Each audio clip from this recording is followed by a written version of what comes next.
Hello and welcome to the show. Now, a proper muscle car is yet to go round our snowy rally course. We did have the Camaro Z28, but that was the 79 Camaro, and that was long after the death of the proper classic muscle cars. So, yeah, we haven't had one tackle the course. So I figured we would go with the Dodge Dart. I had quite a few requests to rally this in various series, so I'm going to give the Dodge a chance. It is certainly one of the fastest of the classic muscle cars when it comes to a normal circuit. Quite how it's going to do when built up and modified to run around the snowy course, I don't know. We will, of course, start off with some snow tyres. That is going to use up a fair amount of our PI. To be fair, it does start off relatively high. I mean, let's not forget 425 horsepower, almost 500 torque from the car at standard. We will get up, that's more like it, 275 tyres at the front, which is lovely. And at the back, we have got the 345s. Massive tyres. We should have good traction. We should, just ridiculous tyres, should have good traction for at least getting the car off the line. And I mean, it's going to be a little bit sideways because there's going to be a lot of power still, but hoping a bit more manageable in this. We are also going to have aero parts. We are going to want that. Again, handling is going to be critical with this vehicle. We're going to go to get some brakes along with our off-road suspension. We haven't had too many problems with road cars and such scraping along the floor. The off-piste twist, which is the nastiest section of the lot, has not caught out many vehicles except for a GMC Cyclone. I think that's the only one that really had big problems across there. So there is, yeah, there's not too much trouble with the vehicles bouncing their way off-road, although this, as you can see, has very, very, very low exhaust. Now, I've got it as high as it will go, really, but yeah, they could get caught on the floor. We'll have to wait and see. Weight reduction, I'm not sure. I'm not sure if we want to go for it or not. It's not a huge difference between either. It is 10 PI, so I'm thinking instead we are going to go for... We're going to go for some power. I'm also going to go for a upgraded gearbox because, yeah, a fair bit of PI is in the gearbox. We do want, bloody hell, 0 to 60 in 2.9 seconds. That's a lot of acceleration, and that's with a standard engine. I haven't touched the engine yet. That's a lot of speed. That's a lot of speed in this Dodge. We are going to, though, have a little look at what we can do with the engine. Good. We can get the full exhaust on. It doesn't. It saves £100, I guess, which is half of what the weight reduction was doing. So definitely worth going for. We'll get that in there as well. We will go for some intake. Now, this isn't actually jumping the PI up as much as I would expect it to with these parts. I mean, we're not going to have to aspiration or add an aspiration to it, I should say. We're not going to have to worry about superchargers or turbos. I wouldn't have thought, but this is really not adding on the PI. Camshafts will, and they will give it a big power boost. Okay, that's not quite going to work. We might as well go through here and add on these bits as and where we can possibly. That just adds some weight though. I mean, it's got a lot of power to be getting on with. Maybe we will now just work with some handling bits and pieces where we can. Go for an upgraded clutch. Go for upgraded driveline.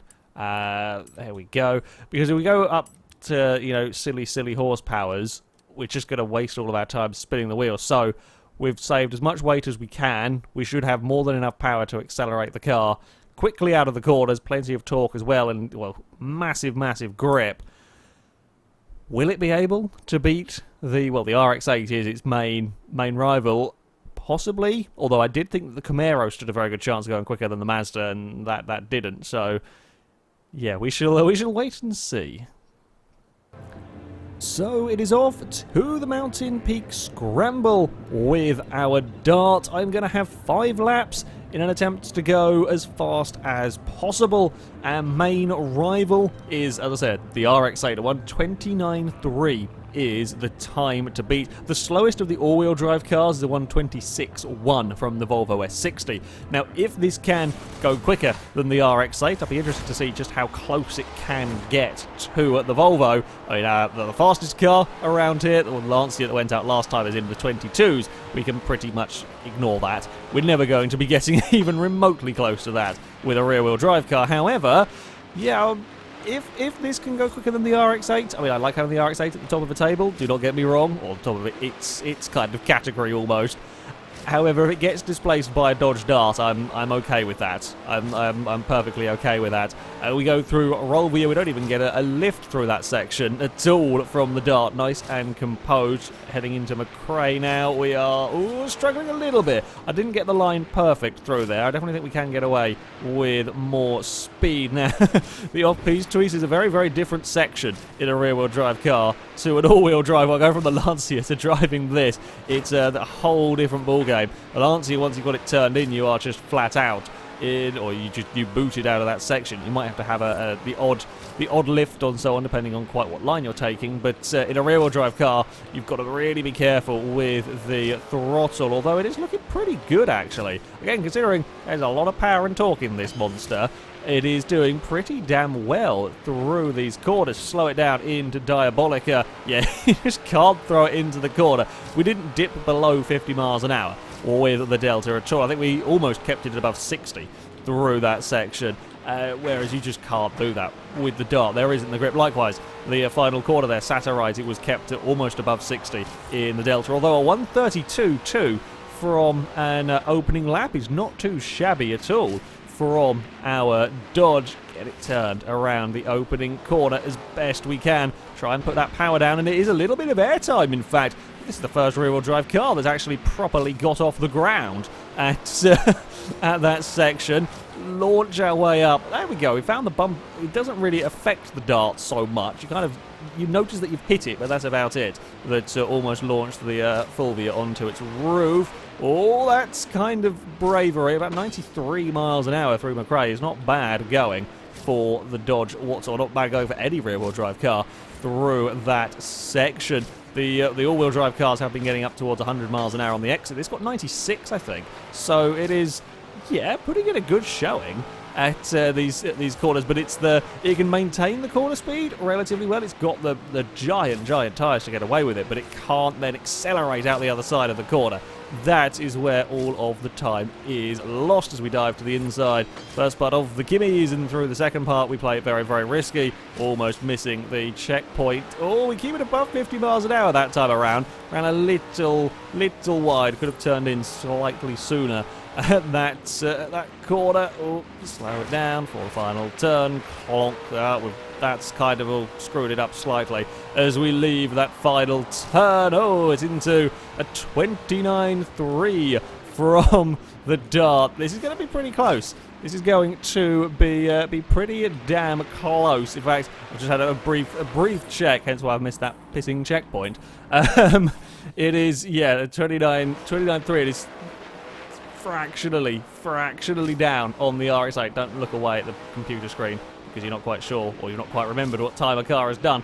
You end up missing a checkpoint. Yeah, there's not quite there. However, I have a sneaking suspicion if we can get everything together, I think we can get this into the 28s. I think if we can not mess up the final couple of corners, it will probably run into those 28s. That is good speed through McRae, although we do struggle a little bit. Again, we struggle a little bit mid-quarter speed there, although we were faster out of it at the other side. So, yeah, kind of depends on where you want to be quick, quite how you take that corner. I mean, all of these turns are nasty. Probably one of the nastier corners on the track. We're going to go visit the Polestar Rock. Oh, once more. Very close.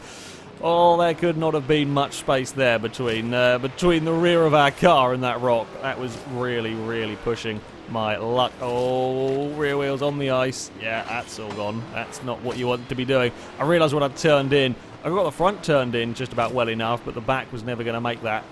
Just not scraping along, but yeah, kind of gliding along on the ice is not good. Admittedly, bigger tyres might help. I don't actually know if they help at all on the ice. That's better around Saturite we go. I think we kept above 50 that time out. Okay, 2 laps. 2 laps to find, well, a few hundredths of a second to beat the RX-8, but I'd like to find 3/10. Really, I'd like to get one of these rear-wheel drive cars into the 28s. I mean, maybe we can have another miracle lap and somehow, I don't think 27s, but you never know. You never know with some of these cars. If you could string everything together, we might just manage to do something crazy with it. Right, leave it down here. Now, I'm going to wait. I'm going to be, yeah, that's more like it. I'm happy with that line. We're a little bit slower perhaps on the way in. I think it was considerably neater, though. It's still, you're fighting the back of this car constantly. You're trying to, get it through the off-piste twist we go. Yeah, it does kind of bounce and crash around a little bit on the floor. More than I would like, but nothing you can do about that. Off towards the Polestar Rock once more. And make the next corner. Yep, we'll be okay through there. There's actually a little bit of understeer from this car. However, it's kind of almost all forgotten when you then try and get on any power, because then there's a lot of oversteer. Slightly wide on the exit of the Gimmies means we're going to be not quite positioned right for Diabolica. Now we've made the corner. We haven't lost too much time, but it's just not quite perfect through there. Saturite we go is better, much better in fact, through there. Come on, Dodge, use all that power, use the traction. We are into the 28s. We have a new fastest time for a rear-wheel drive car on this course. We try and get it slowed down into this first corner.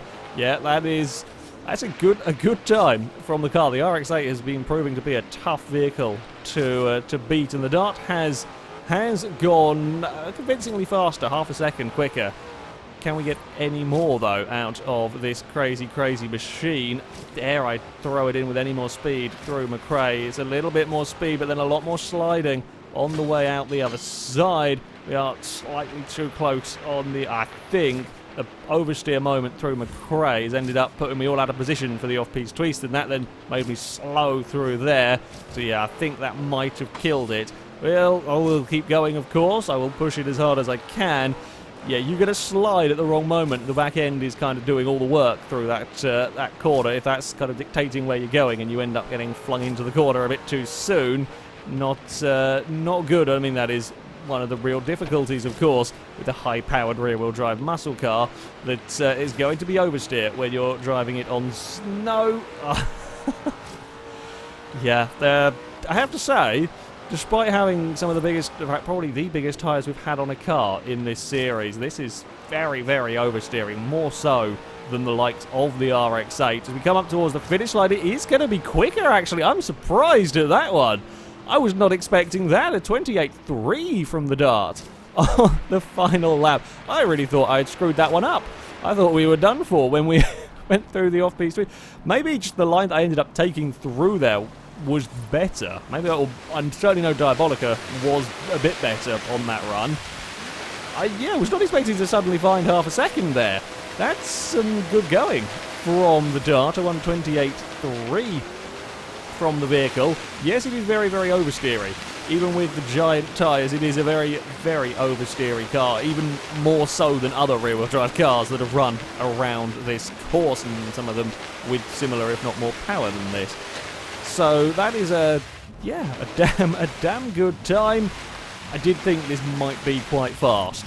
I did think it might be pretty quick, and sure enough, the Dart is going to be the fastest non-all-wheel drive car. It'll put the vehicle into 7th place on our leaderboard, moving a second clear of the RX-8, and similar amount ahead of the Skyline R31, and then we're talking sort of 2.5 seconds clear, like the Fulvia and the Camaro Z28. So yeah, for a rear-wheel drive rally car, it is pretty damn fast, and you know, it's only a couple of seconds down on that Volvo S60 and the 205 T16.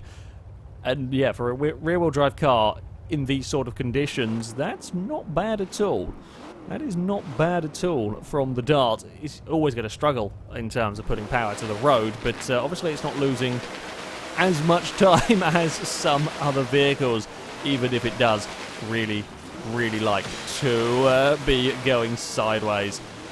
However, that is going to be it from me. Thank you very much for watching, and until next time, Goodbye.